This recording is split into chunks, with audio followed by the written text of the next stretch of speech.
Hello and welcome. I'm coming to you with very little makeup on today, but I have two items that I want to show you and talk about and share my thoughts on. I'll also have some comparisons for them. The first is the Rare Beauty Tinted Moisturizer. It's called the Positive Light Tinted Moisturizer. So I'm going to be applying that, doing some comparisons and sharing my thoughts on that. And I'm also going to be doing the same with the new Auric lip balm. It's called the Plush Ritual Ceramide Lip Treatment, and there's only one shade of it, but the shade is called Bear. I'm going to be applying that. I have some comparisons for it. I'll also be using the Monika Blunder Blundercover a little bit in this video. I'll talk about it a little bit and share kind of my partial thoughts on that as well. And I'm also going to be doing a giveaway of one of these lip balms. So if you'd like to know how to enter the giveaway and hear my thoughts and see me apply these items, just keep on watching. So I wanted to start right out with the Rare Beauty Tinted Moisturizer. I got the shade 10N, which is the lightest shade in the range. And on the Rare Beauty website, it's described as light with neutral undertones. So I'm just gonna squeeze a little bit onto the back of my hand, and I'm actually gonna apply it just with my fingers.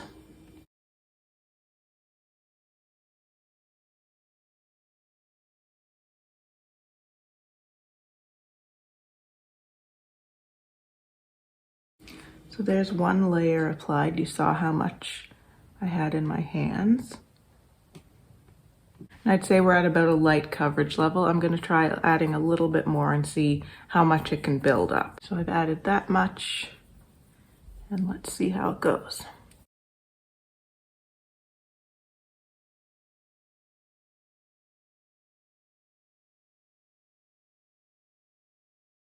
So there it is built up. I think that's about as far as I want to take it. I would say it's a light medium coverage. I think with the first layer it was around a light coverage, and now it's at about the light medium level. I do find, however, so this is my second day wearing this. I wore it yesterday for probably about 7 hours. And I found that around the 2-hour mark was when it really looked its best, in my opinion. It kind of had a chance to work into the skin a little bit better, I think, and just kind of settle in a bit. But even after maybe like 10-15 minutes, I find it kind of settles in a bit more and shows what it's really going to look like on the skin. It is described as blurring by Rare Beauty. I don't think it's necessarily blurring, but I do definitely think it's smoothing. So I don't necessarily see that kind of like soft focus blur quality that blurring makes me think of, but it definitely smooths out the skin, certainly evens out the skin tone, and I'm really happy with this shade 10N because I think you can see it's matching pretty well to what's going on with my neck, which is what I'm really trying to match to most of the time, especially when my skin is at its palest like it is now. So I'm very happy with the shade. I do think it is a neutral tone as it's described, but I wanted to do some comparisons with some other kind of similar type formulas that I have, so we can take a look at that. All right, so this one right here is the Rare Beauty. Again, that's the shade 10N. Here we have the Sisley Phyto Teint Nude, which is, to me, quite a similar formula. It's a similar consistency and gives a similar coverage level. And that's in the shade 000N. And then here we have the Dior Face and Body in the shade 0N. And this one here is the Lisa Eldridge foundation in the shade 1. I don't think the Lisa Eldridge is that similar of a formula, although there are some similarities in the buildability of it.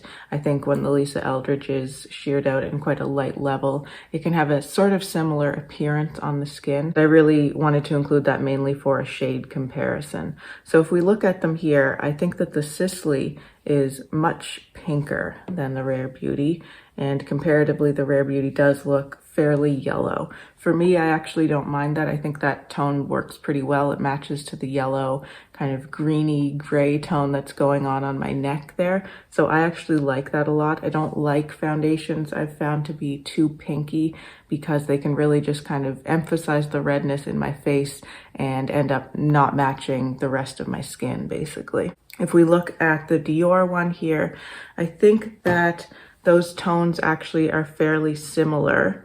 The Dior I find to have a higher coverage than the Rare Beauty, and it's a little bit more of a matte finish. The Rare Beauty I find really does kind of take on what's going on underneath it, but it does tend to lean more towards that more kind of moisturized finish. I don't really consider it dewy. I don't find it has that kind of wet-like quality that a dewy formulation might have, but I do think it's more on the radiant side. So kind of a natural leaning radiant, where I find the Dior Face and Body to me is more of a natural leaning matte or even a proper matte finish, albeit a very soft one. But I do think those tones are fairly similar. To me, I think the Rare Beauty is a better match for me. It might be, again, because of the coverage level is a little bit lighter, so it's letting more of my natural skin tone show through, or because of the finish as well. But it does seem to have a little bit of a lighter quality to me and is a better match for my skin in its state right now. The Lisa Eldridge, in terms of the tone, again, it looks fairly similar. I think the depth is about the same there, but I think the Lisa Eldridge is just slightly peachier, pinker, and that one is described as a neutral tone as well, but I do find it quite peachy pink for a neutral, whereas the Rare Beauty is a little bit yellow for a neutral, but perhaps a better color for my skin when I have no color on it at all. So when I wore the Rare Beauty yesterday, I applied it with a brush. I used my Merit foundation brush, and it applied very nicely, but I decided today I wanted to try it with my fingers. So this is actually my second time applying it today. I wore it earlier just on its own, and I applied it with my fingers. Now, this has SPF in it, and in the States, it's allowed to be advertised as having SPF. I think it's an SPF 20. In Canada, it doesn't mention having SPF in it, but I believe it's the same formula as the one that's being sold in the US. It's just that Canada has really strict regulations on SPF and being able to say how much SPF is in something. There are a lot of rigorous testing standards, I think, to be able to market something as having a particular SPF value in it. So in Canada, it doesn't mention any of that, but I can definitely smell the SPF in it. So I think it's the exact same formula. They're just not talking about the SPF. The SPF is a combination of chemical and mineral, which I enjoy. I don't really like all mineral sunscreens. I find that they always leave a weird kind of cast on my skin, and so I do tend to go for chemical sunscreens, but I like having actually the combination in here, and I don't find I get any of that weird cast from the amount or the type of mineral that is used in the sunscreen. I don't know exactly what it is, but it's working for me, and I wore it for quite a while yesterday, and I haven't experienced any breakouts from it, which is great because sometimes SPF can break me out as well.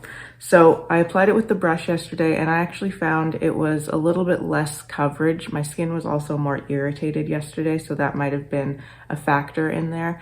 But I just liked the coverage and the way it really easily blended into my skin using it with my fingers. So as much as I tend to not enjoy applying makeup with my fingers overall, especially, you know, base products that are going to get all over the hand, I think that for me is my preferred way of applying this. I just think it goes on really nicely, and it actually doesn't feel that bad on my fingers. I just wiped it off with a microfiber.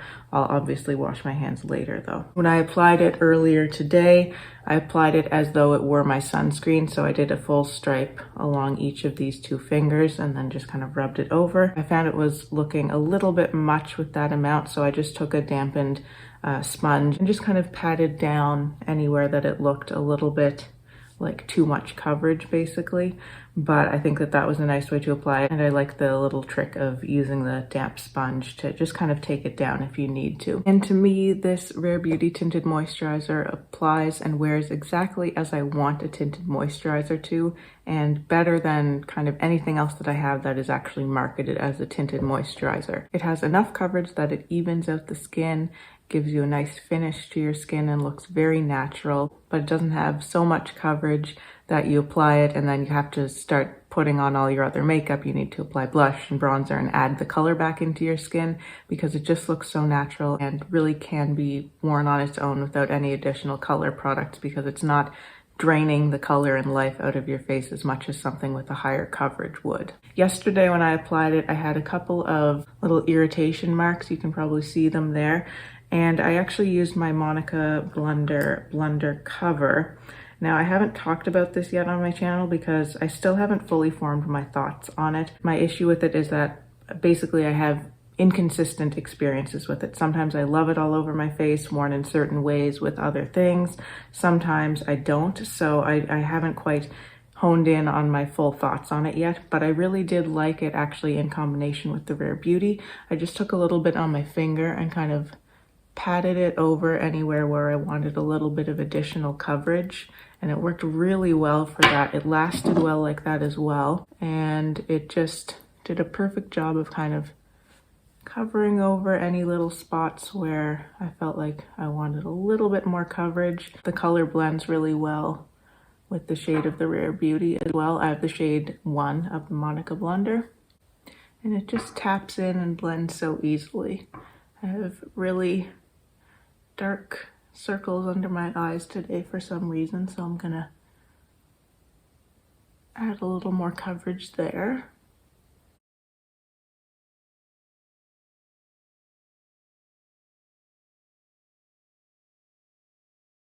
And so far, I think this has been my favorite and kind of most reliable use of the Blunder cover, is to just kind of use it as a little bit of additional coverage on top of something that's also a little bit of a lighter coverage, just to add that pigment. And applying it with my finger, I think is really nice too, because it really melts it into the skin. It's quite a waxy formula, and it just seems to play really nicely when it's kind of warmed up by the warmth of your fingers. I wanted to do a quick shade comparison between the Blunder cover and the Rare Beauty.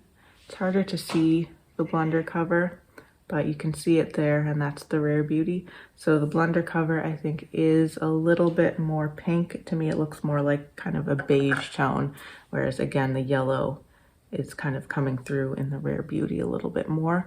But I think you can see on my skin that the colors blend together really nicely. And the Monika Blunder has quite a dewy finish, which I really enjoy actually, but it's just something to be aware of. I was gonna do a full face of makeup for this video, but I think I'm not gonna bother. I just wanted to show you the Auric lip balm. This is the Plush Ritual Ceramide lip balm. And I think I'm just gonna show you this and do a little comparison for it and go on with my day. I don't think I need to do a full face of makeup for this video. I do like how makeup applies over it. Yesterday, I went for a few hours without powdering it at all. I basically just had my skin in this state without adding any powder. I had a little bit of cream blush, but that was it. And it actually wore beautifully without powder. I found probably around the 5-hour mark or so, my nose was a little bit shiny, so I did add a tiny bit of powder on there, but applied really nicely. I had no issues with that, and it just helped to kind of tamp down the shine on my nose a little bit. So the Auric Plush Ritual, this is the component. It's the same as the component that they use for their cream and powder eyeshadow duos. I love the color of the top here. It's this beautiful kind of creamy beige with the Auric logo and a slightly lighter version of that tone going down the center.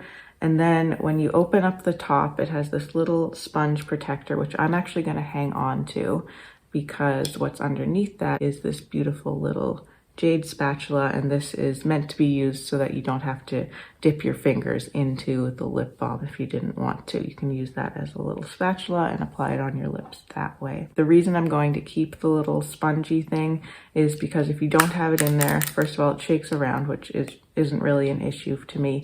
But I was thinking if there's any residue from the balm on it, it might dirty up the mirror. So I thought it would be nice to just keep the sponge to keep that mirror clean, and that can absorb any excess balm that ends up on the spatula. When you open it up, I have used this already. I wanted to test it out yesterday as well.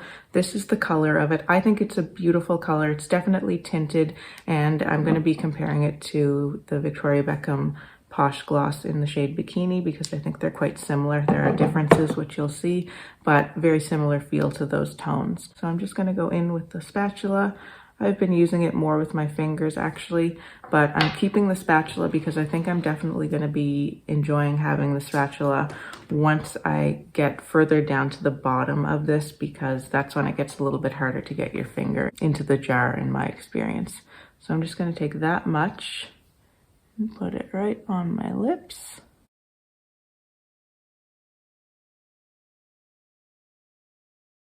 And that's what it looks like. So it has a little bit of a tint. You could probably see that slight difference in the tone of my lips when I put it on.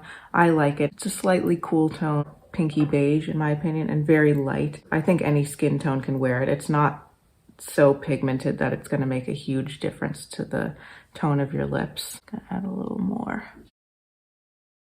And it feels lovely on the lips. So I wanted to compare it in terms of texture to a couple of other lip balms and lip products that I'm familiar with. The By Terry Balm de Rose is the first one I wanted to talk about. That one to me is a waxier texture than this. So this is still thick and it definitely does feel plush. I think that's the perfect descriptor for it. It's very plush on the lips, very moisturizing. It kind of envelops the lips and feels very nourishing on them. It is thick, but it's not as thick and waxy as the By Terry Balm de Rose. And then the other one that I would compare it to is the Laneige Lip Sleeping Mask. I think this is slightly more similar in texture to that than to the By Terry, but I think that the Auric is actually a little bit less thin, slightly more waxy than the Laneige Lip Sleeping Mask, but fairly similar in feel to that, although I think this does feel just a little bit thicker and a little bit more plush on the lips. The Auric does have a scent. To me, it smells exactly like the Charlotte Tilbury lipsticks. It's a very nice, warm vanilla scent. It's the type of vanilla scent that I like. There are certain vanilla scents that I find smell very chemically. They have this kind of plasticky, almost rubbery kind of note to them. And then there are others that have this warmth and kind of authentic vanilla feel to them, and this is one of those. So I do enjoy the scent. Ideally for me, I think it would be unscented, but it's a scent that I do enjoy, and I definitely don't mind having that nice vanilla scent in it. So here it is compared to the Posh Gloss in Bikini. That's the Posh Gloss, that's the Auric. You can see that the tones are pretty similar, but the Victoria Beckham one is just more pigmented. I'd say it's about twice as pigmented as the Auric one.